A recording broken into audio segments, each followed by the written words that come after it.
Hello दोस्तों, I hope आप सब अच्छे होंगे।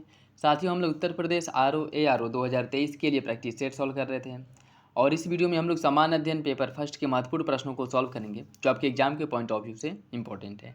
और अभी ये जो प्रैक्टिस सेट सॉल्व कराई जा रही है वो जीएस वर्ल्ड द्वारा पब्लिश किए गए प्रैक्टिस सेट को सॉल्व कराया जा रहा है। और इसी तरह जो भी पब्लिकेशन है, चाहे वो दृष्टि आईएएस हो या फिर सिद्धि आईएएस हो, इन सभी के प्रैक्टिस सेट भी प्रॉपर सॉल्व कराए जाएंगे। तो आप मेरे साथ बस बने रहिए। चैनल पर नया है तो सब्सक्राइब कर लीजिए और बेल आइकन को प्रेस कर लीजिए, जिससे वीडियो के महत्वपूर्ण नोटिफिकेशन आप लोगों को मिलते रहें। वीडियो अगर अच्छा लगे तो लाइक करना बिल्कुल भी ना भूलें। अपने दोस्तों साथियों के साथ ज़रूर शेयर करें। वीडियो से रिलेटेड कोई भी फीडबैक हो, कोई सजेशन हो, कमेंट बॉक्स में दे सकते हैं। तो चलिए इसी के साथ वीडियो की शुरुआत करते हैं। राष्ट्रपति किस राज्य में संवैधानिक आपात स्थिति की घोषणा कर सकता है? केवल संघ मंत्री परिषद की सिफारिश पर, केवल राज्यपाल की सिफारिश पर? यदि राष्ट्रपति अस्वस्थ हो जाए कि राज्य में ऐसी स्थिति उत्पन्न हो गई है जिसमें राज्य की सरकार संविधान के अनुरूप नहीं चलाई जा सकती है, या फिर संबंधित राज्य की मंत्रिपरिषद की सिफारिश पर, किस स्थिति में जो है राज्य में संवैधानिक आपात की स्थिति में आपातकाल की घोषणा की जा सकती है राष्ट्रपति द्वारा? इसका सही आंसर क्या होगा? इसका जो सही आंसर वो हो जाएगा ऑप्शन सी। यदि राष्ट्रपति अस्वस्थ हो जाए कि राज्य में ऐसी स्थिति उत्पन्न हो गई है जिससे कि राज्य का शासन संविधान के अनुरूप नहीं चलाया जा सकता है, तो उस राज्य में संवैधानिक तंत्र की विफलता मानी जाएंगी और वह एक आधार होगा उस राज्य में राष्ट्रीय आपात लागू करने का। तो इसका सही आंसर हो जाएगा आपका ऑप्शन सी। और इसका जो प्रावधान किया गया है वो संविधान की अनुच्छेद 356 में किया गया है। 356 में राष्ट्रीय आपातकाल का प्रावधान किया गया है। और इसकी की अगर हम बात करें तो यह एक बार में 6 महीने के लिए बढ़ाया जा सकता है और उसके बाद जो है एक 6 महीने के लिए और बढ़ाया जा सकता है। लेकिन अगर राष्ट्रीय आपातकाल को 1 वर्ष से अधिक समय के लिए बढ़ाना है तो 2 कंडीशन फुलफिल होने चाहिए। वो कौन कौन से? या तो चुनाव आयोग उस राज्य में जहाँ पे यह आपातकाल लागू किया गया है वहाँ पे चुनाव कराने में असमर्थ हो, या फिर दूसरा ये होना चाहिए कि भारत के किसी भी क्षेत्र में आपातकाल उस समय लागू होना चाहिए। अगर ऐसा है तो फिर आपातकाल जो है पुनः जो है संसद के अनुमोदन से 6 महीने तक बढ़ाया जा सकता है और इस प्रोसेस के माध्यम से आपातकाल को अधिकतम 3 वर्ष के लिए बढ़ाया जा सकता है। राष्ट्रीय आपातकाल जो है किसी भी कंडीशन में 3 वर्ष से अधिक समय के लिए नहीं बढ़ाया जा सकता है। ठीक है, जैसे राष्ट्रपति शासन जो था वो क्या था कि उसे अनिश्चित काल तक हम लागू रख सकते हैं, लेकिन राष्ट्रीय आपातकाल उसे 3 वर्ष तक के से अधिक के लिए नहीं बढ़ाया जा सकता है। ठीक है, और वो भी 3 वर्ष तक के लिए तब बढ़ाया जाएगा जब 2 कंडीशन फुलफिल हो, चुनाव आयोग चुनाव कराने में असमर्थ हो या फिर किसी भी क्षेत्र में आपातकाल लागू हो। ठीक है, तो याद रखिएगा, इंपॉर्टेंट है। और इसमें अगर हम बात करें, इसे जो है 1 वर्ष, इसका अनुमोदन जो है,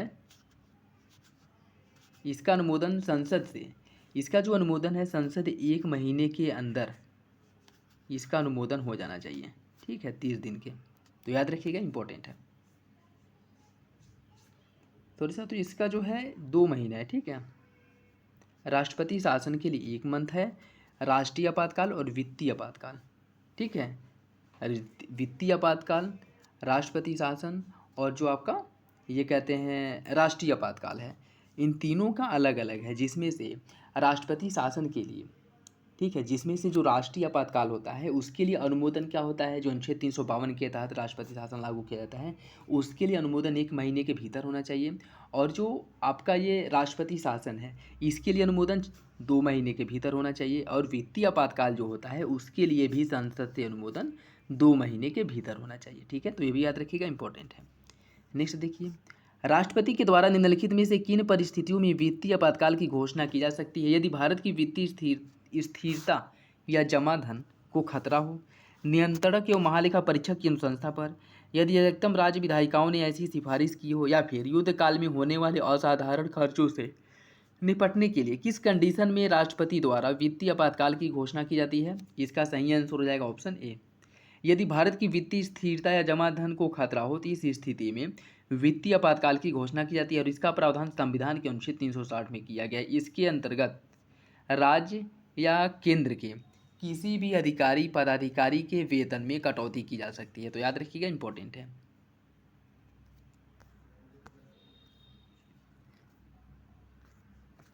राष्ट्रपति के निर्वाचन में निम्नलिखित में से कौन शामिल होता है? संसद के दोनों सदनों के निर्वाचित सदस्य, राज्य विधानसभा के निर्वाचित सदस्य, केंद्र शासित प्रदेशों दिल्ली व पुदुचेरी विधानसभा के निर्वाचित सदस्य, राज्य विधान परिषद के निर्वाचित सदस्य। जिन राज्यों में द्विसदनी विधायिका है, आपको बताना है कौन सा विकल्प सही होगा।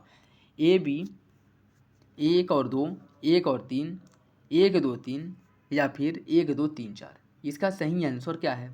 इसका जो सही आंसर वो हो जाएगा आपका ऑप्शन सी, 1 2 और 3। संसद के दोनों सदनों के निर्वाचित सदस्य इसमें शामिल होते हैं। राज्य विधानसभा के निर्वाचित सदस्य शामिल होते हैं। केंद्र शासित प्रदेश है जहाँ पे दिल्ली, और जैसे दिल्ली और पुदुचेरी, इन विधानसभा के निर्वाचित सदस्य भी इसमें शामिल होते हैं। ठीक है, तो 1 2 3 आपका सही हो जाएगा। राष्ट्रपति का चुनाव जनता प्रत्यक्ष रूप से नहीं करती है, बल्कि राष्ट्रपति का जो निर्वाचन होता है वह एकल संक्रमणी मत पद्धति द्वारा होता है। ठीक है, और संसद के दोनों सदनों के निर्वाचित सदस्य इसमें भाग लेते हैं। राज्य विधानसभाओं के निर्वाचित सदस्य राष्ट्रपति के चुनाव में भाग लेते हैं, और इसके साथ साथ दिल्ली और पुदुचेरी विधानसभा के जो निर्वाचित सदस्य हैं वो भी राष्ट्रपति के निर्वाचन में भाग लेते हैं। और इसमें अगर कहा जाए, इसमें मनोनीत सदस्य, राज्य विधानसभाओं के मनोनीत सदस्य और राज्य विधान परिषद के निर्वाचित सदस्य और मनोनीत सदस्य राज्यसभा राष्ट्रपति के निर्वाचन में भाग नहीं लेते हैं। ठीक है, तो याद रखिएगा कि आपके मनोनीत सदस्य जो हैं, ठीक है, और विधान परिषद के निर्वाचित सदस्य और विधान परिषद के मनोनीत सदस्य, यह दोनों भाग नहीं लेते हैं।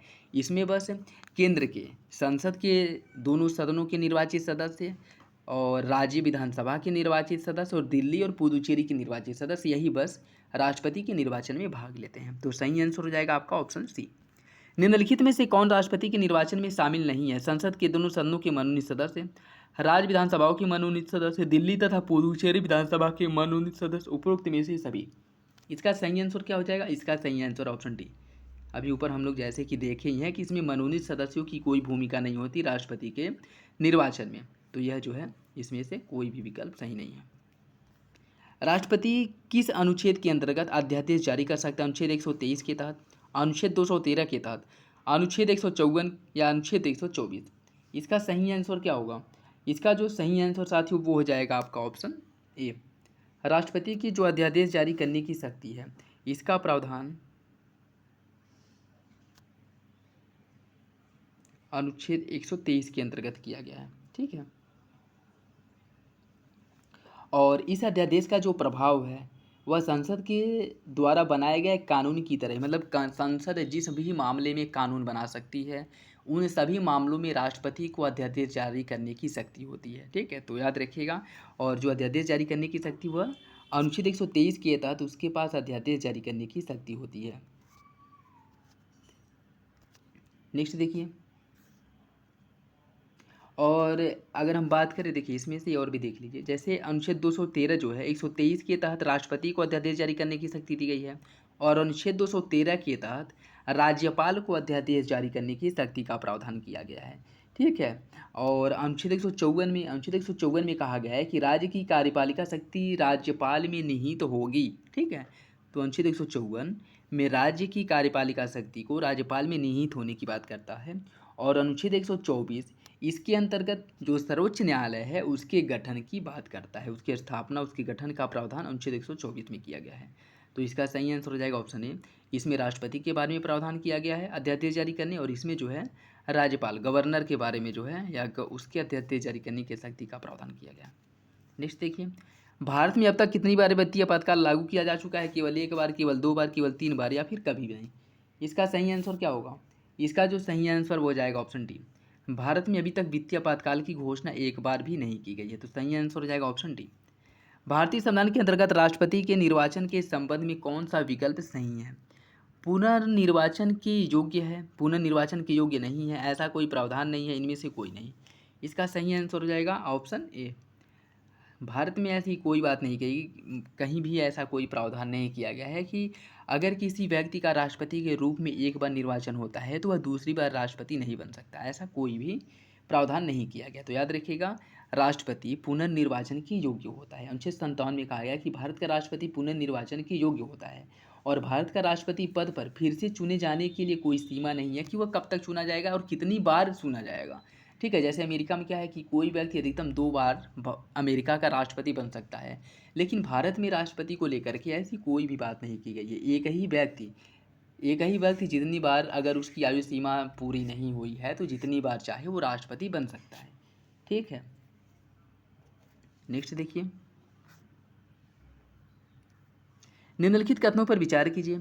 राष्ट्रपति पर महाभियोग का आरोप संसद के किसी भी सदन में प्रारंभ किया जा सकता है। संसद के दोनों सदनों के नामांकित मनोनीत सदस्य जिन्होंने राष्ट्रपति की चुनाव में भाग नहीं लिया था, राष्ट्रपति के महाभियोग में भी भाग नहीं लेंगे।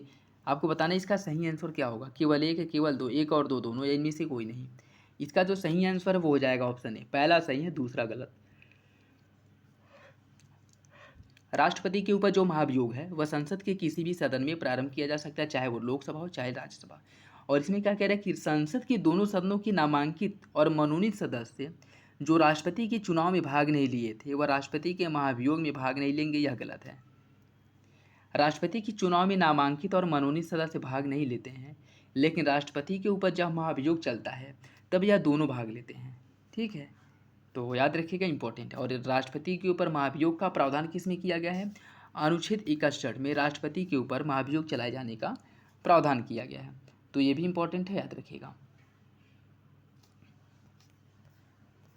उपराष्ट्रपति के निर्वाचक मंडल में निम्नलिखित में से कौन शामिल होता है? संसद के निर्वाचित और मनोनीत दोनों सदस्य, राज्य विधानसभाओं के निर्वाचित सदस्य, राज्य विधानसभाओं के मनोनीत सदस्य, दिल्ली तथा पुदुचेरी विधानसभा के निर्वाचित सदस्य। आपको बताना है इसका सही आंसर क्या होगा। एक, एक और दो, एक, दो, तीन, या फिर एक, दो, तीन, चार। इसका सही आंसर क्या होगा? इसका सही आंसर हो जाएगा ऑप्शन ए। उपराष्ट्रपति के निर्वाचन में या निर्वाचक मंडल में केवल संसद के दोनों सदनों के, लोकसभा और राज्यसभा के निर्वाचित और मनोनीत सदस्य दोनों भाग लेते हैं। तो याद रखिएगा, इंपॉर्टेंट है। जैसे राष्ट्रपति के निर्वाचन में केवल निर्वाचित सदस्य भाग लेते हैं और वो संसद के भी भाग लेते हैं और राज्यों की जो विधानसभा है उसके भी भाग लेते हैं, और उसके साथ साथ दिल्ली और पुदुचेरी के। लेकिन उपराष्ट्रपति का जब निर्वाचन होता है तो उसके निर्वाचन में केवल संसद अर्थात लोकसभा और राज्यसभा के निर्वाचित और मनोनीत सदस्य भाग लेते हैं। तो ऑप्शन ए जो है वो सही हो जाएगा। राज्यों के पुनर्गठन अधिनियम 1956 के अंतर्गत क्षेत्रीय परिषदों की स्थापना की गई थी। क्षेत्रीय परिषद एक संवैधानिक संस्था है। आपको बताना है इसका सही आंसर क्या होगा। ए, बी, सी या फिर डी। इसका सही आंसर हो जाएगा ऑप्शन सी। पहला सही है, दूसरा जो है वो गलत है। क्या कह रहा है कि क्षेत्रीय परिषद एक संवैधानिक संस्था है, या गलत है? क्षेत्रीय परिषद जो है संवैधानिक संस्था नहीं है। देखिए, यह एक परामर्शदात्री संस्था है।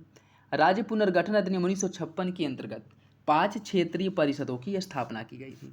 और इन 5 क्षेत्रीय परिषदों में कौन कौन शामिल है, इसकी अगर हम बात करें, इन 5 क्षेत्रीय परिषदों में एक है उत्तरी क्षेत्रीय परिषद, मध्य क्षेत्रीय परिषद, पूर्वी क्षेत्रीय परिषद, पश्चिमी क्षेत्रीय परिषद और दक्षिणी क्षेत्रीय परिषद। और इन परिषदों का कार्य जो है ये क्या होता है कि विभिन्न क्षेत्रों में आपसी हितों के मामले पर चर्चा करना। और क्षेत्रीय परिषद जो होते हैं इसकी अध्यक्षता कौन करता है? क्षेत्रीय परिषद की अध्यक्षता जो है वो गृह मंत्री द्वारा की जाती है। तो ये भी इंपॉर्टेंट है, याद रखिएगा। निम्नलिखित में से कौन मौलिक कर्तव्यों में शामिल नहीं है? ये देखिए, मंत्रिमंडल राष्ट्रपति को उसके कार्यों के निष्पादन में सलाह देता है, लेकिन राष्ट्रपति सलाह स्वीकार करने के लिए बाध्य नहीं है। राष्ट्रपति कुछ मामलों में विवेकाधिकार का भी प्रयोग कर सकता है। राष्ट्रपति को मंत्रिपरिषद की सलाह की आवश्यकता नहीं होती है। राष्ट्रपति मंत्रिमंडल की सलाह पर कार्य करने के लिए बाध्य होता है। आपको बताना है कि इसका सही आंसर क्या होगा। इसका जो सही आंसर है वो हो जाएगा आपका ऑप्शन डी। राष्ट्रपति मंत्रिपरिषद की सलाह पर कार्य करने के लिए बाध्य है। यह जो है आपका सही। देखिए, संविधान के अनुच्छेद 74 में कहा गया है कि राष्ट्रपति को सलाह देने के लिए प्रधानमंत्री के साथ साथ एक मंत्रिपरिषद होगा। 42वें संविधान संशोधन में यह प्रावधान किया गया था कि राष्ट्रपति को जो सलाह दी जाएगी वह उसके ऊपर बाध्यकारी होगा, वह सलाह मानने के लिए बाध्यकारी होगा। लेकिन 44वां संविधान संशोधन किया गया जिसमें यह कहा गया कि राष्ट्रपति को दी गई सलाह एक बार राष्ट्रपति उसे पुनः विचार के लिए वापस कर सकता है। अगर पुनः वही सलाह राष्ट्रपति के पास आती है तो वह उसे मानने के लिए बाध्य होगा। ठीक है, तो इसका जो सही आंसर है वो हो जाएगा आपका ऑप्शन डी। देखिए, जैसे कि राज्यपाल जो होते हैं, राज्यपाल की कुछ विवेकाधीन शक्ति होती है। जैसे वो मंत्रिपरिषद की सलाह पे, राज्य मंत्रिपरिषद की सलाह पे कार्य तो करता है, लेकिन उसके साथ साथ वह अपने विवेकाधिकार शक्ति के अनुसार भी कार्य करता है। लेकिन राष्ट्रपति जो है वह मंत्रिमंडल की सलाह पर ही कार्य करता है। ठीक है, और 1944 में जो 44वां संविधान संशोधन हुआ था 1978 में, उसमें यह प्रावधान किया गया था कि राष्ट्रपति मंत्रिपरिषद द्वारा दिए गए सलाह को एक बार पुनः विचार के लिए वापस कर सकता है, ठीक है। और दूसरी बार अगर वही सलाह वापस दी जाती है तब वह मानने के लिए बाध्य है। तो सही आंसर हो जाएगा ऑप्शन डी। नेक्स्ट देखिए, निम्नलिखित में से क्या मौलिक कर्तव्य में शामिल नहीं है? सांप्रदायिक सद्भाव को बढ़ाना, वैज्ञानिक सोच विकसित करना, सार्वजनिक संपत्ति की सुरक्षा करना, बच्चों को खतरनाक रोजगार से बचाना। मौलिक कर्तव्य नहीं है, आपको ये बताना है कौन सा मौलिक कर्तव्य नहीं है। इसका सही आंसर हो जाएगा ऑप्शन डी, बच्चों को खतरनाक रोजगार से बचाना। यह जो है आपका मौलिक कर्तव्य नहीं है, बच्चों को खतरनाक रोजगार से बचाना।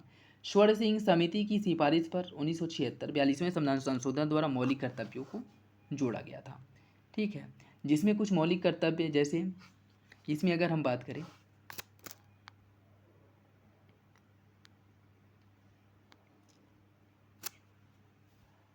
देखिए इसमें अगर हम बात करें, वैज्ञानिक सोच विकसित करना, सांप्रदायिक सद्भाव को बढ़ाना, सार्वजनिक संपत्ति की सुरक्षा करना, ये सभी क्या है? ये सभी जो है मौलिक कर्तव्य हैं, ठीक है। लेकिन इसमें से जो बच्चों को खतरनाक रोजगार से बचाने की बात कर रहा है, यह आपका मौलिक कर्तव्य नहीं है। तो इसका सही आंसर हो जाएगा ऑप्शन डी। वित्तीय प्रशासनिक सुधार आयोग के अध्यक्ष निम्नलिखित में से कौन होते हैं? विमल जालान। वित्तीय प्रशासनिक सुधार आयोग के अध्यक्ष निम्नलिखित में से कौन है? विमल जालान, अहमद पटेल, एम वीरप्पा मोइली या फिर कल्याण सिंह। इसका सही आंसर क्या है? इसका सही आंसर हो जाएगा option C, M Veerappa Moily. और इसकी अगर हम बात करें, इसका जो गठन है कब किया गया था? वित्तीय प्रशासनिक सुधार आयोग का गठन 2005 में इसका गठन किया गया था। ये भी याद रखिएगा, इम्पोर्टेंट है। और जो पहला प्रशासनिक आयोग का गठन किया गया था वह किया गया था 1966 में। 1966 में किया गया था, जिसकी अध्यक्षता किसके द्वारा की गई थी? मोरारजी देसाई द्वारा। और अभी वर्तमान समय में वीरप्पा मोइली इसके अध्यक्ष हैं। ऑप्शन सी सही है। निम्नलिखित में से कौन सा अंतर्राज्यीय परिषद नहीं है? राज्यों के बीच विवादों की जांच करना और उन पर सलाह देना, उन विषयों की जांच और निर्णय करना जिनमें राज्यों का समान हित है, नीति के बेहतर समन्वय के लिए सिफारिश करना, उन मामलों की जांच करना जिनमें संघ का हित है। आपको बताना है कि इसमें कौन सही नहीं है। इसका सही आंसर हो जाएगा ऑप्शन डी। ऑप्शन डी, उन मामलों की जांच करना जिनमें संघ का हित है, यह गलत है। भारत के संविधान के निम्नलिखित में से किस प्रावधान का शिक्षा पर प्रभाव है? राज्य के नीति निर्देशक सिद्धांत का, मौलिक कर्तव्य का, 5वीं अनुसूची, 6ठी अनुसूची, 7वीं अनुसूची। आपको बताना है इसका सही आंसर क्या होगा। इसका जो सही आंसर है वो हो जाएगा, कूट के हिसाब से आपको इसका चयन करना है, 1 2 3 4 5, 1 2 5 या फिर 1 2 3 4 5। इसका सही आंसर ऑप्शन सी, 1 2 5, अर्थात राज्य के नीति निर्देशक तत्व, मौलिक कर्तव्य और 7वीं अनुसूची, ठीक है। तो ऑप्शन सी जो है आपका सही हो जाएगा। नेक्स्ट देखिए,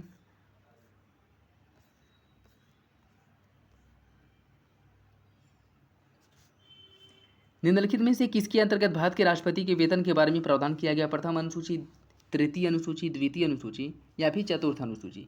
इसका सही आंसर क्या होगा? इसका जो सही आंसर है वो हो जाएगा ऑप्शन सी, द्वितीय अनुसूची।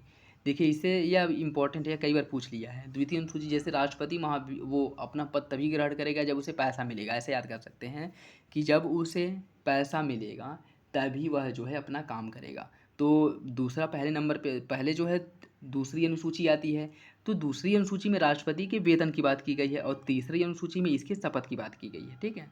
तो याद रखिएगा, ये भी इंपॉर्टेंट है। आश्वासन समिति किसके अंतर्गत कार्य करता है? स्वतंत्रता नियंत्रण के, सदन के स्पीकर के, समिति के अध्यक्ष के या फिर इनमें से कोई नहीं। इसका सही आंसर क्या होगा? इसका सही आंसर हो जाएगा ऑप्शन बी, सदन के स्पीकर के अंतर्गत यह कार्य करता है या फिर उनके जो नियंत्रण में यह जो है कार्य करता है। ये भी याद रखिएगा, इंपॉर्टेंट है। सरकार इस्तीफा दे सकती है यदि एक अविश्वास प्रस्ताव पारित हो जाता है लोकसभा में, राज्यसभा में, लोकसभा या राज्यसभा में, किसी भी सदन में, संसद की संयुक्त बैठक में। इसका सही आंसर क्या होगा? इसका सही आंसर हो जाएगा ऑप्शन ए, लोकसभा में। देखिए जो अविश्वास प्रस्ताव है वह विपक्ष द्वारा लाया जाता है और हमेशा लोकसभा में ही लाया जाता है, ठीक है। क्यों? क्योंकि जो सरकार है, सरकार का बहुमत है, सरकार का जो विश्वास मत होता है किस में होता है? लोकसभा में।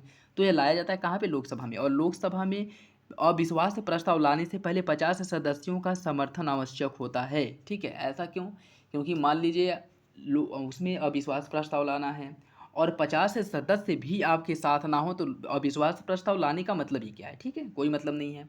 तो यह और अविश्वास प्रस्ताव का कोई औचित्य ही ना आ रहा है, इसको बचाने के लिए अविश्वास प्रस्ताव जब लाया जाता है तो 50 सदस्यों का समर्थन आवश्यक होता है कि अगर 50 सदस्य समर्थन कर रहे हैं तो इसका का तात्पर्य होता है कि और सदस्य भी इनके समर्थन में होंगे और उसके बाद जो है अविश्वास प्रस्ताव लाया जाता है। तो याद रखिएगा, इंपॉर्टेंट है, लोकसभा में लाया जाता है, विपक्षी दलों द्वारा लाया जाता है और इसके लिए 50 सदस्यों का समर्थन आवश्यक होता है। ऑप्शन ए सही हो जाएगा।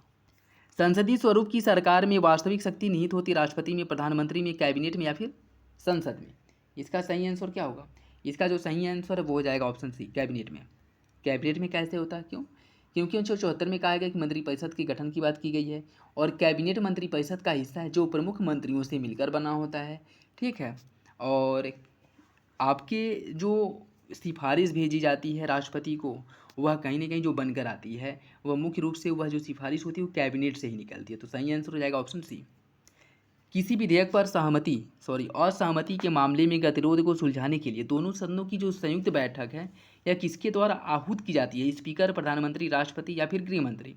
इसका सही आंसर हो जाएगा ऑप्शन सी, राष्ट्रपति। आहूत का मतलब होता है बुलाना। ठीक है, आहूत का मतलब होता है दोनों सदनों की संयुक्त बैठक को बुलाना। बुलाया जाता है राष्ट्रपति द्वारा, अध्यक्षता की जाती है स्पीकर द्वारा। अनुच्छेद 108 में इसका प्रावधान किया गया है। तो याद रखिएगा, इंपॉर्टेंट है। मौलिक अधिकारों को लागू करने के लिए रीट जारी करने का अधिकार निम्नलिखित में से किसके पास है? उच्चतम न्यायालय के पास है, उच्च न्यायालय, जिला न्यायालय या फिर राष्ट्रपति। इसका सही आंसर क्या होगा? इसका जो सही आंसर है वो हो जाएगा ऑप्शन बी, 1 और 2, अर्थात उच्चतम न्यायालय और उच्च न्यायालय, सुप्रीम कोर्ट और हाई कोर्ट दोनों के पास जो है रीट जारी करने की शक्ति है, अधिकार है। जैसे सुप्रीम कोर्ट के पास जो अनुच्छेद 32 के तहत और हाई कोर्ट के पास अनुच्छेद 226 के तहत रीट जारी करने की शक्ति दी गई है, लेकिन सुप्रीम कोर्ट, इन दोनों का जो दायरा है वो कम है।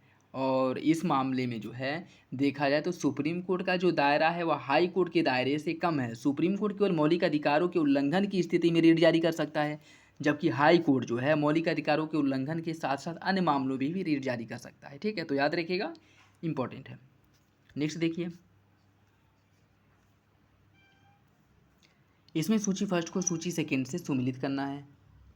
सूची फर्स्ट को सूची सेकेंड से सुमिलित करना है। समवर्ती सूची से कहाँ, समवर्ती सूची को किस देश से लिया गया है, और फिर से केंद्र में जो अवशिष्ट शक्तियाँ हैं उसे किस देश से लिया गया है। देखिए, पहले अगर समवर्ती सूची की हम बात करें, समवर्ती सूची लिया गया ऑस्ट्रेलिया के संविधान से, और केंद्र में अवशिष्ट शक्तियों का निहित होना, ठीक है, यह कहाँ से लिया गया है? यह लिया गया है आपके कनाडा के संविधान से। और इसमें और भी कुछ लिए गए, जैसे अवशिष्ट शक्तियाँ केंद्र में निहित होंगी, राज्यपाल हो गए। ठीक है, राज्यपाल की नियुक्ति केंद्र सरकार द्वारा की जाएगी। राष्ट्रपति को उच्चतम न्यायालय द्वारा परामर्श जो दिया जाएगा, यह भी किससे लिया गया? कनाडा से ही लिया गया है। एकल नागरिकता किस देश से लिया गया है? एकल नागरिकता की अगर हम बात करें और संसदीय प्रणाली, ये सभी जो है ली गई है आपके यूके अर्थात ब्रिटेन के संविधान से। और आपातकाल के दौरान मौलिक अधिकारों का जो निलंबन होता है वो जर्मनी के वाइमर संविधान से दिया गया है। इसका हो जाएगा 3। और इसका जो सही आंसर है वो क्या हो जाएगा? वो हो जाएगा आपका ऑप्शन डी, 2, 4, 1, 3। संसद किस कानून द्वारा राज्यों की सीमा रेखाओं में परिवर्तन कर सकती है? अनुच्छेद 1, अनुच्छेद 3, अनुच्छेद 13 या फिर अनुच्छेद 5। इसका सही आंसर क्या होगा? इसका सही आंसर ऑप्शन बी, अनुच्छेद 3 के अंतर्गत। अनुच्छेद 3 के अंतर्गत संविधान में नए राज्यों के गठन, मौजूद राज्यों के क्षेत्रों, सीमाओं और नामों में परिवर्तन करने की शक्ति दी गई है। तो सही आंसर हो जाएगा ऑप्शन बी। नेक्स्ट देखिए, भारतीय संविधान में संविधान संशोधन की प्रक्रिया किस देश के संविधान से ली गई है? दक्षिण अमेरिका से, जापान से या फिर कनाडा से। इसका सही आंसर क्या होगा? इसका जो सही आंसर वो हो जाएगा ऑप्शन ए, ये दक्षिण अमेरिका नहीं है साथियों। संविधान संशोधन की जो प्रक्रिया है यह अमेरिका नहीं है, अफ्रीका है। ठीक है, संविधान संशोधन की जो प्रक्रिया है वो दक्षिण अफ्रीका से लिया गया है। ठीक, तो इसे दक्षिण अमेरिका लिखा है, मिसप्रिंट हो गया होगा। ठीक है, तो इसे आप दक्षिण अफ्रीका कर लीजिएगा, साउथ अफ्रीका से लिया गया है। रियासतों के पूर्व शासकों की उपाधियां तथा विशेष सुविधाएं किस संविधान संशोधन द्वारा समाप्त की गई थी? 24वें संविधान, 26वें संविधान संशोधन, 42वें संविधान संशोधन या उपयुक्त में से कोई नहीं। इसका सही आंसर हो जाएगा ऑप्शन सी, 26वें संविधान संशोधन द्वारा प्रीवी पर्स को समाप्त किया गया था। प्रीवी पर्स का तात्पर्य था कि जैसे अभी बजट प्रस्तुत होता है तो विभिन्न राज्यों को अनुदान दिया जाता है, उसके साथ साथ जो योजनाएं होती हैं उसके लिए भी धन का आवंटन किया जाता है।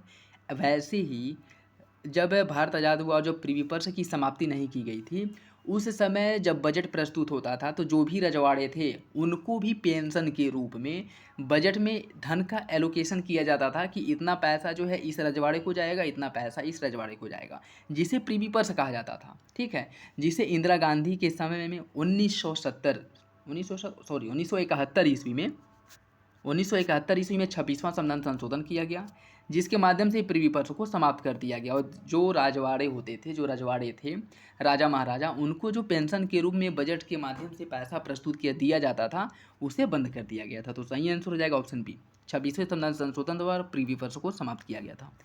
संविधान के निम्नलिखित प्रावधानों में से कौन सा संसद के साधारण बहुमत से संशोधित नहीं किया जा सकता है? नए राज्यों का प्रवेश या स्थापना, नागरिकों से संबंधित प्रावधान, संसद में राज्यों के प्रतिनिधित्व से संबंधित प्रावधान या उपरोक्त में से कोई नहीं। इसका सही आंसर हो जाएगा ऑप्शन सी, संसद में राज्यों के प्रतिनिधित्व से संबंधित प्रावधान। ऑप्शन सी जो है आपका सही है। नेक्स्ट देखिए, भारत के संविधान संशोधन अधिनियम 368 के अंतर्गत प्रस्तावना के संबंध में निम्नलिखित कथनों पर विचार कीजिए। संसद द्वारा प्रस्तावना में संशोधन तो किया जा सकता है, लेकिन ऐसा संशोधन नहीं जिससे संविधान के आधारभूत ढांचे को क्षति पहुंचे। संपूर्ण प्रभुत्व संपन्न समाजवादी पंथ निरपेक्ष लोकतांत्रिक गणराज्य की स्थापना संविधान का आधारभूत ढांचा परिलक्षित करता है। आपको बताना है इसका सही आंसर क्या होगा, केवल एक, केवल दो, एक और दो, दोनों, या इनमें से कोई नहीं। इसका जो सही आंसर है वो हो जाएगा ऑप्शन सी, दोनों विकल्प जो है आपके सही हैं, तो ऑप्शन सी जो है वो सही हो जाएगा। नेक्स्ट देखिए, निम्नलिखित कथनों पर विचार कीजिए। देखिए, अगर हम बात करें तो जो आधारभूत ढांचा है, आधारभूत ढांचे का प्रावधान संविधान के मूल संविधान में नहीं किया गया है। इसे जो 1973 में केशवानंद भारतीवाद में संविधान में एक नया कॉन्सेप्ट, आधारभूत ढांचा का कॉन्सेप्ट या सिद्धांत निकल करके आया, और इसमें ये कहा गया कि वह सुप्रीम कोर्ट समय समय पर यह निर्धारित करेगी कि क्या संविधान का आधारभूत ढांचा है। जैसे निष्पक्ष चुनाव हो गया, संसदीय लोकतंत्र, ये सभी जो है कि, और कह सकते हैं ये आपका मौलिक अधिकार और नीति निर्देशक तत्व के बीच जो संतुलन है, इन सभी को किसी न किसी मामले में संविधान का आधारभूत ढांचा घोषित किया गया है। तो याद रखिएगा, इम्पॉर्टेंट है। 2019 में 103वें संविधान संशोधन के माध्यम से अनारक्षित वर्ग के आर्थिक रूप से पिछड़े लोगों को आरक्षण का लाभ प्रदान किया गया। 103वें संशोधन के माध्यम से भारतीय संविधान में अनुच्छेद 15(6) और 16(6) शामिल किया गया था। अनुच्छेद 15 सब क्लोज 6 और अनुच्छेद 16 सब क्लोज 6, इन दोनों को शामिल किया गया। कब? 2019 में 103वां संविधान जो संशोधन किया गया था। आपको बताना है कौन सा विकल्प सही है, केवल एक, केवल दो, दोनों, या फिर इनमें से कोई नहीं। इसका जो सही आंसर वो हो जाएगा ऑप्शन सी, दोनों विकल्प सही है, ऑप्शन सी जो है सही हो जाएगा। निम्नलिखित में से कौन सा सही सुमेलित नहीं है? वित्त आयोग दिया गया और उसके अध्यक्ष दिए गए हैं। 12वें वित्त आयोग के अध्यक्ष के.सी. पंत थे। 13वें वित्त आयोग डॉक्टर विजय एल केलकर थे। 14वें वित्त आयोग के अध्यक्ष डॉक्टर वाई.वी. रेड्डी और 15वें वित्त आयोग के अध्यक्ष एन.के. सिंह थे। आपको बताना है कौन सा विकल्प जो है वो सही नहीं है, ए, बी, सी या फिर डी। इसका जो सही आंसर है वो हो जाएगा ऑप्शन ए, 12वां वित्त आयोग। ये आपका गलत है। 12वें वित्त आयोग के अध्यक्ष की बात करें तो इसके अध्यक्ष थे सी रंगराजन, जिनका कार्यकाल 2005 से 2010 था। बाकी तीनों विकल्प सही हैं। राष्ट्रीय मानवाधिकार आयोग के संबंध में निम्नलिखित कथनों में कौन सही है? आयोग के अध्यक्ष व सदस्यों की नियुक्ति राष्ट्रपति द्वारा प्रधानमंत्री के नेतृत्व में गठित 6 सदस्यीय समिति की सिफारिश पर की जाती है। आयोग के अध्यक्ष व सदस्यों का कार्यकाल 3 वर्ष या 70 वर्ष जो भी पहले हो तब तक होता है। आपको बताना है कौन सा विकल्प जो है वो सही होगा, 1, 2, 1, 3, 2 या फिर तीनों। इसका जो सही आंसर साथियों वो हो जाएगा आपका ऑप्शन डी, तीनों विकल्प मानवाधिकार आयोग के बारे में सही है। स्पीकर अपना त्यागपत्र किसे संबोधित करके देता है? राष्ट्रपति, प्रधानमंत्री, उपाध्यक्ष या उनमें से कोई नहीं। इसका जो सही आंसर है वो हो जाएगा ऑप्शन सी, उपाध्यक्ष को संबोधित करके अपना त्यागपत्र देता है, और इसका प्रावधान अनुच्छेद 94 सब क्लोज बी में इसका प्रावधान किया गया है। ठीक है, जिसके अंदर कहा है कि लोकसभा अध्यक्ष या स्पीकर अपना त्यागपत्र उपाध्यक्ष को सौंपता है। ठीक है, तो ऑप्शन सी जो है सही हो जाएगा। मत बराबर होने की दशा में निर्णायक मत देने का अधिकार किसको प्राप्त है? इसका सही आंसर हो जाएगा ऑप्शन बी, स्पीकर या अध्यक्ष के पास होता है, जिसका प्रावधान संविधान की अनुच्छेद 100 सब क्लोज फर्स्ट में किया गया है। वोट ऑन अकाउंट का संबंध किससे है? सरकार के बजट में व्यय से संबंधित है, सरकार के बजट में प्राप्तियों से, सरकार के बजट में व्यय और प्राप्ति ये दोनों से, या उपरोक्त में से कोई नहीं। इसका सही आंसर क्या होगा? इसका जो सही आंसर वो हो जाएगा ऑप्शन ए, सरकार के बजट में व्यय से संबंधित है vote on account. Option A सही है। निम्नलिखित में से किस राज्य ने सर्वप्रथम लोकायुक्त की स्थापना से संबंधित विधान पारित किया था? महाराष्ट्र, उत्तर प्रदेश, मध्य प्रदेश या फिर उड़ीसा? इसका सही आंसर क्या होगा? इसका जो सही आंसर वो हो जाएगा ऑप्शन डी, उड़ीसा। उड़ीसा द्वारा सर्वप्रथम लोकायुक्त की स्थापना से संबंधित प्रस्ताव लाया गया था। ठीक है, लेकिन सबसे पहले लोकायुक्त कार्यालय की स्थापना कहाँ पे की गई थी? तो वो महाराष्ट्र में की गई थी 1971 में। ठीक है, तो लोकायुक्त कार्यालय की स्थापना सबसे पहले महाराष्ट्र में की गई थी, लेकिन लोकायुक्त विधान जो पारित हुआ था वह सबसे पहले उड़ीसा में पारित हुआ था। महाधिवक्ता के संबंध में निम्नलिखित में से कौन सा विकल्प सही नहीं है? महाधिवक्ता की नियुक्ति राज्यपाल द्वारा की जाती है। महाधिवक्ता में उच्च न्यायालय का न्यायाधीश बनने की योग्यता होनी चाहिए और इसका जो कार्यकाल है वो 5 वर्ष का होता है। राज्य के महाधिवक्ता के बारे में अनुच्छेद 165 में वर्णन किया गया है। आपको बताना है कौन सा विकल्प जो है वो गलत है। इसका जो सही आंसर है वो हो जाएगा आपका ऑप्शन सी, महाधिवक्ता का कार्यकाल 5 वर्ष का होता है। यह गलत है। देखिए, संविधान के द्वारा महाधिवक्ता के कार्यकाल को निश्चित नहीं किया गया है। इसके अतिरिक्त संविधान में उसे हटाने की भी व्यवस्था का वर्णन नहीं किया गया है। ठीक है, तो ना ही उसके कार्यकाल का वर्णन किया गया है और ना ही उसके हटाने का वर्णन किया गया है, और यह अपने पद पर राज्यपाल के प्रसाद पर्यंत पर बना रहता है। ठीक है, तो राज्यपाल के प्रसाद पर्यंत यह अपने पद पर बना रहता है और अपना त्यागपत्र कार्यमुक्त यह जो है हो सकता है। त्यागपत्र कैसे देता है? त्यागपत्र जो है राज्यपाल को देता है या फिर राज्यपाल द्वारा इसे कभी भी हटाया जा सकता है। तो सही आंसर हो जाएगा ऑप्शन सी।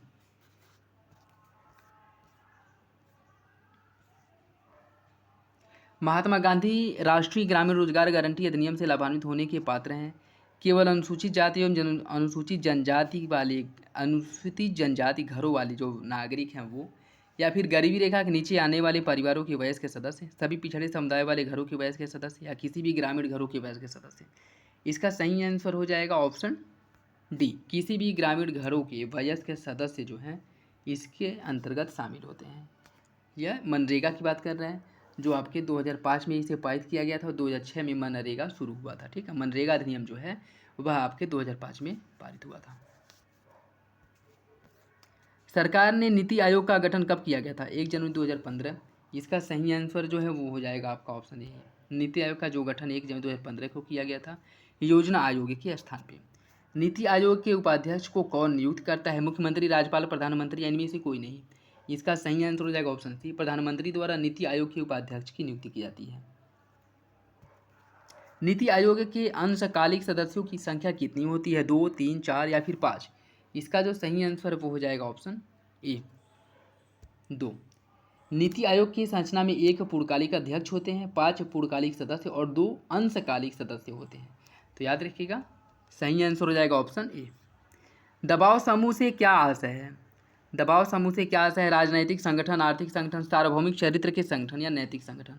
इसका सही आंसर क्या होगा? इसका जो सही आंसर वो हो जाएगा ऑप्शन सी, सार्वभौमिक चरित्र के संगठन। दबाव समूह की अगर हम बात करें, दबाव समूह लोगों का एक समूह होता है जो अपने सामान्य हितों को बढ़ावा देने के लिए या फिर उनका बचाव करने के लिए सक्रिय रूप से संगठित होता है और कार्य करता है। सार्वजनिक हित में भी इसके द्वारा कार्य किए जाते हैं। ठीक है, तो सही आंसर हो जाएगा ऑप्शन सी। निम्नलिखित दलों का गठन किस क्रम में हुआ है? उससे जो है आपको कूट के हिसाब से लगाना है। ठीक है, भारतीय राष्ट्रीय कांग्रेस, हिंदू महासभा, मुस्लिम लीग, कम्युनिस्ट पार्टी, इनका जो गठन है कब किया गया था और उनको जो है क्रम के हिसाब से लगाना। भारतीय राष्ट्रीय कांग्रेस की बात करें, इसका जो गठन किया गया था वह कब हुआ था? यह है आपका 1885 में हुआ था। हिंदू महासभा की स्थापना कब की गई थी? इसकी स्थापना की गई थी 1915 में, हिंदू महासभा की स्थापना। मुस्लिम लीग की स्थापना कब की गई थी? मुस्लिम लीग की स्थापना 1906 ईस्वी में हुआ था। कम्युनिस्ट पार्टी की स्थापना 1925 में हुआ था। ठीक है, तो अगर हम इस हिसाब से देखें तो सबसे पहले जो है वो आएगा क्या? भारतीय राष्ट्रीय कांग्रेस आ जाएगा, उसके बाद आएगा आपका मुस्लिम लीग आ जाएगा 1-3, फिर हिंदू महासभा आएगा, फिर कम्युनिस्ट पार्टी आएगी। तो 1-3-2000 ऑप्शन सी जो है आपका सही हो जाएगा। नेक्स्ट देखिए, निम्नलिखित में से सामुदायिक विकास कार्यक्रम का प्रणेता किसे माना जाता है? के.एम. मुंशी को, बलवंत राय मेहता को, अशोक मेहता को या फिर वी.एन. राव को? इसका जो सही आंसर है वो क्या होगा? ए, बी, सी या फिर डी? इसका जो सही आंसर साथियों वो हो जाएगा आपका ऑप्शन ए। के.एम. मुंशी को सामुदायिक विकास कार्यक्रम का प्रणेता माना जाता है। ऑप्शन ए जो है वो सही हो जाएगा। और अगर पूछे सामुदायिक विकास कार्यक्रम का गठन कब किया गया था? 1957 ईस्वी में। Sorry, KM. मुंशी नहीं, बलवंत राय मेहता है, ठीक है।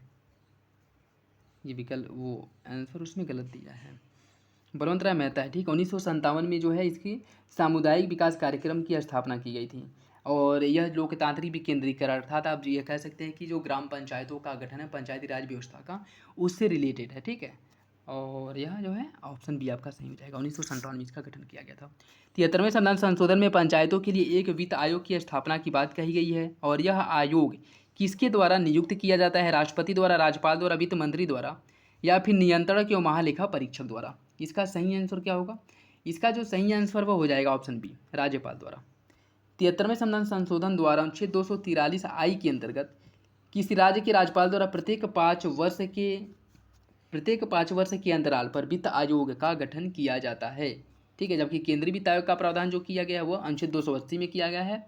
और यह जो राज्य वित्त आयोग का जो प्रावधान किया गया है वह 243 आई में किया गया है। भारत के संविधान में संशोधन की प्रक्रिया प्रारंभ की जाती है केवल केंद्र द्वारा, केवल राज्य द्वारा, केंद्र तथा राज्य दोनों द्वारा, राज्य के बहुमत की स्वीकृति से केंद्र द्वारा? इसका सही आंसर क्या होगा? इसका जो सही आंसर वो हो जाएगा ऑप्शन ए, केवल केंद्र द्वारा। ऑप्शन ए आपका सही है। मुख्यमंत्री राज्यपाल से विधानसभा को विघटित करने की बात निम्नलिखित में से किस परिस्थिति में कहता है? जब राष्ट्रपति आपातकाल की घोषणा करता है, जब उस कैबिनेट में विश्वास नहीं होता है, जब उसकी मंत्रिपरिषद विधायिका में पूर्ण बहुमत खो देती है, या जब उसे बड़े स्तर पर दल बदल का भय होता है? इसका सही आंसर क्या होगा? इसका सही आंसर हो जाएगा ऑप्शन सी, जब उसकी मंत्रिपरिषद विधायिका में पूर्ण बहुमत खो देती है। तो ऑप्शन सी जो है आपका सही हो जाएगा। नेक्स्ट देखिए, वर्तमान राष्ट्रपति द्रौपदी मुर्मू के संबंध में निम्नलिखित में से कौन सा कथन सही है? यह भारत की 15वीं राष्ट्रपति हैं। यह भारत के राष्ट्रपति के रूप में चुनी जाने वाली जनजातीय समुदाय से संबंधित पहली व्यक्ति हैं। 2015 से 21 के मध्य झारखंड की 9वीं राज्यपाल रह चुकी हैं। और यह देश की सबसे कम उम्र की राष्ट्रपति हैं।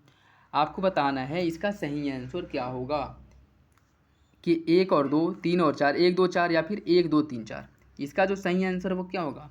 वो हो जाएगा आपका ऑप्शन डी। सभी विकल्प जो हैं भारतीय राष्ट्रपति द्रौपदी मुर्मू के बारे में सही हैं। नेक्स्ट देखिए, गोवा और दमन दीव को किस संविधान संशोधन विधेयक द्वारा शामिल किया गया था? 10वां संविधान, 12वां, 14वां या फिर 15वां? इसका सही आंसर हो जाएगा ऑप्शन बी, 12वां संविधान संशोधन 1962 द्वारा गोवा और दमन दीव को भारतीय राज्य के अंतर्गत या भारत के अंतर्गत शामिल किया गया था। तो सही आंसर हो जाएगा ऑप्शन बी, 12वां संविधान संशोधन द्वारा गोवा, दमन और दीव को भारतीय संघ में शामिल किया गया था। ऑप्शन बी आपका सही है। केंद्र और राज्यों के बीच राजस्व के हस्तांतरण की वैकल्पिक योजना के लिए संविधान में निम्नलिखित में से कौन सा संशोधन किया गया था? 65वां, 80वां, 85वां या फिर 89वां? इसका जो सही आंसर है वो हो जाएगा ऑप्शन बी, 80वां संविधान संशोधन किया गया था। देखिए, 80वें संविधान संशोधन 2000 के माध्यम से केंद्र और राज्यों के बीच राजस्व के हस्तांतरण का वैकल्पिक योजना प्रस्तुत किया गया था और उसे अपनाया गया था, उसका प्रावधान किया गया था। तो सही आंसर हो जाएगा ऑप्शन बी। और ये कब हुआ था? 2000 ईस्वी में पारित हुआ था। निम्नलिखित में से किस अधिनियम के द्वारा राज्य विद्युत नियामक आयोग का गठन किया गया था? विद्युत नियामक आयोग अधिनियम 1991, विद्युत नियामक आयोग अधिनियम 1993, विद्युत नियामक आयोग अधिनियम 1995 या फिर विद्युत नियामक आयोग 1998? इसका सही आंसर क्या होगा? इसका सही आंसर हो जाएगा ऑप्शन डी, विद्युत नियामक आयोग अधिनियम 1998 द्वारा। नेक्स्ट देखिए, और आज का लास्ट क्वेश्चन,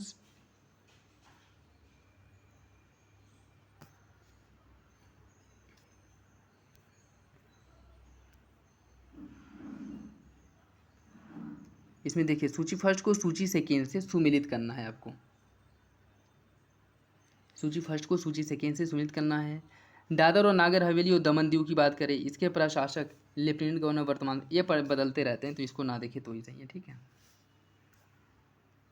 ये देखिए 101, क्वेश्चन नंबर 101, जम्मू कश्मीर तथा लद्दाख किस तिथि को केंद्र शासित प्रदेश के रूप में अस्तित्व में आए थे, आपको बताना है। 30 अक्टूबर 2018, 30 अक्टूबर 2019, 31 अक्टूबर 2019 या 29 अक्टूबर 2019। इसका जो सही आंसर हो जाएगा ऑप्शन सी 31 अक्टूबर।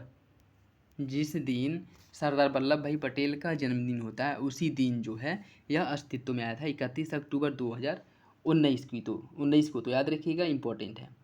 ठीक है, ये था आज का last question. I hope video आप लोगों को पसंद आया होगा।